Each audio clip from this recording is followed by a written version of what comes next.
আসসালামু আলাইকুম এভরিওয়ান, স্বাগতম আমার রান্নাঘরে। মশলা ম্যাগির জন্য প্রথমে লাগবে 3 কোয়া রসুন, তারপরে 2টো শুকনো লঙ্কা পোড়া, তারপরে অরিগ্যানো, তারপরে হচ্ছে লাল মরিচের গুঁড়ো, কিছুটা চিনি আর অল্প নুন দিয়ে ভালো করে মশলাটাকে আমি থেতিয়ে নেব। খুব সুন্দর হয়ে দেখছেন মশলাটা আমার থেতানো হয়ে গেছে। তখন আমি এখানে কিছুটা গোলানো বাটার অ্যাড করেছি। বাটারটা দিয়ে আমি আরেকটু খুব সুন্দর থেতিয়ে নিয়েছি। দেখছেন খুব সুন্দর মশলাটা আমার তৈরি হয়ে গেছে। তখন আমি কড়াইয়ে কিছুটা তেল দিয়ে দিয়েছি। তারপর ওখানে দিব আদা কুচি, পেঁয়াজ কুচি, লঙ্কা কুচি, ক্যাপসিকাম কুচি। 2 মিনিটের জন্য ভালো করে এটাকে হাই ফ্লেমে ভাজতে হবে। ভাজা হয়ে গেলে ওখানে আমি সেই বাটা মশলাটা আমি দিয়ে দিয়েছি।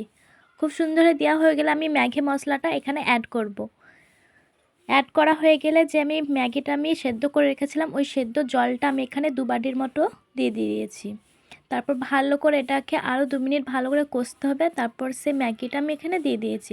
খুব সুন্দর জলটা যখন শুকানো হয়ে যাবে তখন বুঝবেন যে ম্যাগিটা আমার হয়ে গেছে। তখন শেষে ধনেপাতা দিয়ে আমি পরিবেশন করব। টেস্টি ঝটপট বানিয়ে নিতে পারেন মাত্র 10 মিনিটে এই সুস্বাদু ম্যাগি। ভিডিওটা ভালো লাগলে লাইক, কমেন্ট, শেয়ার করবেন। ভালো থাকবেন। আল্লাহ হাফেজ।